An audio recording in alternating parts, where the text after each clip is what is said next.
वालेकुम अस्सलाम। अरे बेटे अनवर तुम? जी हजरत मैं अनवर हूँ और ये मेरा दोस्त अकरम है। अच्छा अच्छा, माशाअल्लाह माशाअल्लाह। कहाँ जा रहे हैं आप लोग? हजरत बस इधर जरा तफरीह के लिए जा रहा था। अल्लाह अल्लाह। अरे बेटे बाजार अच्छी जगह नहीं होती। हदीस पाक में सबसे बुरी जगह बताई गई है और सबसे अच्छी जगह मस्जिद को फरमाया है।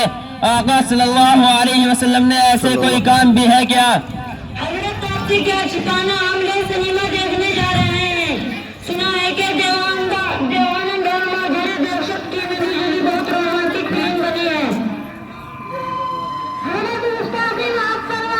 मैंने आदम सुना है कि इसमें बहुत शांति बातें बताती है और जो विलन बनकर आया है वो बड़ा लाजवाब है।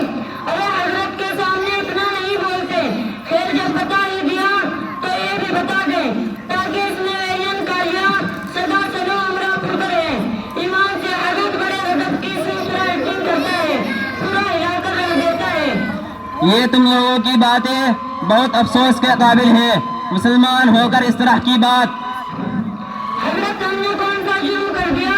हम सिनेमा ही तो देखने जा रहे हैं। तुम्हें पता है क्या कह रहे हो? हाँ, सब पता है। अरे यार ये लोग बेअजीब इंसान होते हैं, एक पल भी चैन लेने नहीं देते। सैर सपाटा गुना, टीवी गुना, सिनेमा गुना, नाच गाना गुना, गुना गुना गुना। ऐसा लगता है कि लोग खाना भी गुना कर देंगे। सही। वारे मुसलमान के बच्चे, कितनी अच्छी बातें करते हो, कितने अदब से बोलते हो। जरा अपने दीन का भी ख्याल किया है? हाँ क्यों नहीं, हमारे दिन में तो बहुत आसानियाँ हैं। मैं 5वीं में हूँ, मगर मुझे मास्टर साहब की बात याद है। उन्होंने हम लोगों को बतलाया था कि हदीस में आया है ये छोड़ता ये लोग पेड़ पर्दे भी लगाए जा रहे हैं। कमाल है, सिनेमा देख लिया तो पता नहीं कौन सा पहाड़ टूट जाएगा इनकी दीन पर। तुम लोगों ने तो छोड़ दिया, मगर मैं नहीं छोड़ूंगा, क्योंकि तुम कल के लौंडों ने हम लोगों को पता नहीं क्या क्या कहा है।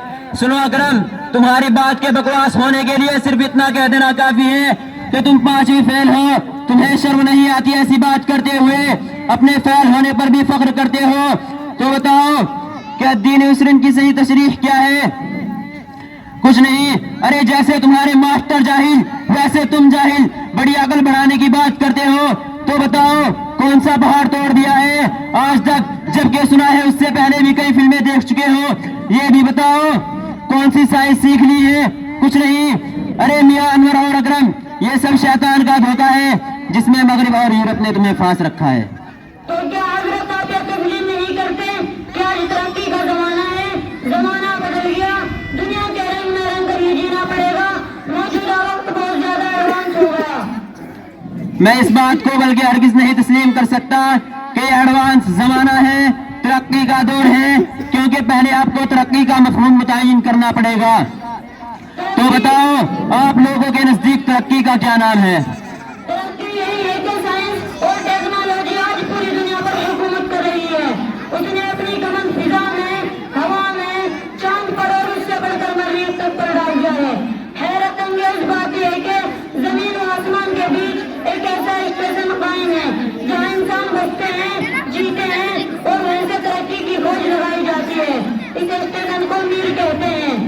अफसोस है कि तुम तरक्की किसे कहते हो ये भी मालूम नहीं। सुनो, तरक्की कहते हैं एतदाल के साथ साथ बढ़ने को।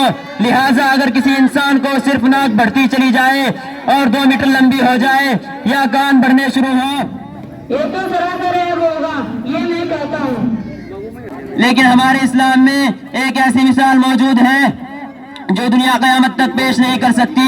वो वाक़या जनाब हजरत मोहम्मद रसूलुल्लाह सल्लल्लाहु अलैहि वसल्लम का मेराज शरीफ में तशरीफ ले जाना है। क्या आन वाहिद में शॉर्ट टाइम में आपने दोनों जहां की सैर कर ली कि जमीन से बढ़कर फिजा में पहुंचे, फिजा से बढ़कर हवा में पहुंचे, हवा से बढ़कर खिला में पहुंचे, खिला से बढ़कर अमला में पहुंचे, मला से बढ़कर समा में पहुंचे, समा से बढ़कर मुंतहा में पहुंचे। ने भी साथ छोड़ दिया, जो डाल दिया, जिसका जिक्र सुब्हानल्लज़ी इसरा में पूरी तफसील से मौजूद है। तुम टेलीफोन या मोबाइल फोन को देखते हो, जब उन सबका एक रंज है ایک آلہ، مگر ہمارا دیکھو یہاں بیٹھے بیٹھے درود پاک پڑھتے ہیں اور خود ہمارے نبی صلی اللہ علیہ وسلم تک بلا روک ٹوک پوری تفصیل کے ساتھ سنا جاتا ہے۔ تم ٹیپ کی بات کرو گے تو سنو، خود ہمارے نبی صلی اللہ علیہ وسلم کے زمانے میں کنکری نے کلمہ پڑھا، اس توانا حنانا بچوں کی طرح بلک بلک کر رونے لگا۔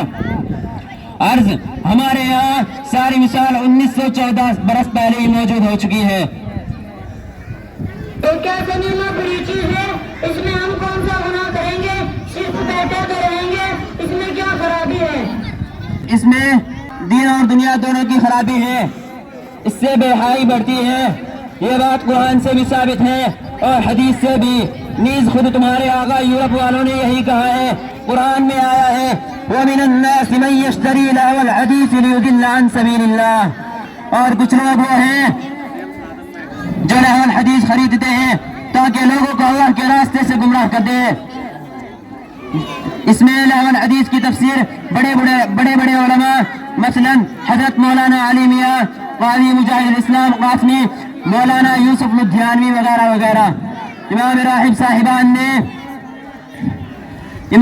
صاحبان نے ریڈیو ٹیپ ریکارڈ اور سنیما گانے سے کیا ہے۔